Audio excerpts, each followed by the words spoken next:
The Trump administration's SNAP funding dilemma, a legal battle with high stakes.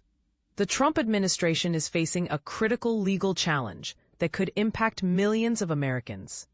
A recent ruling has ordered the administration to fully fund the November SNAP, Supplementary Nutrition Assistance Program, benefits. But the government is pushing back, creating a controversial situation. A coalition of local governments and nonprofits is urging the First U.S. Circuit Court of Appeals to uphold the ruling, ensuring the administration pays the full amount for SNAP. But here's the catch.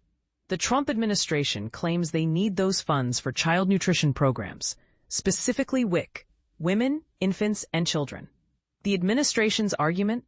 They believe a federal judge overstepped by ordering the use of $4 billion from the Agricultural Adjustment Act Amendment of 1935 to cover SNAP.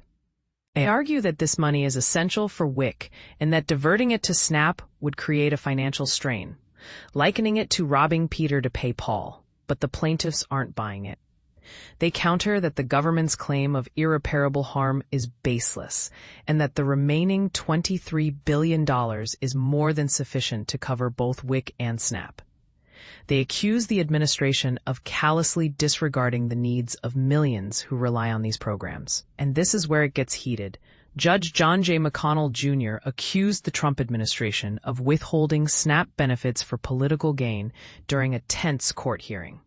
He ordered the government to use emergency funds to ensure SNAP payments for November.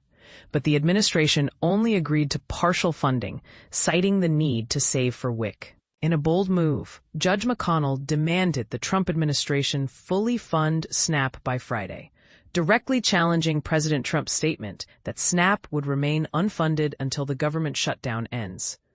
The administration's response? They claim the president was merely stating a fact, not using SNAP as a bargaining chip.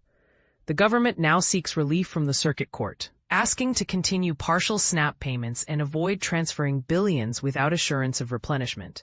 However, Judge McConnell refused to stay his decision, emphasizing the urgency of the situation and the dire need of those relying on these benefits. This legal battle raises important questions about the government's responsibility to its citizens and the limits of executive power. Will the appeals court side with the administration or the plaintiffs? And what does this mean for the millions depending on these programs? The outcome of this case could have far-reaching implications, leaving many Americans wondering about their next meal.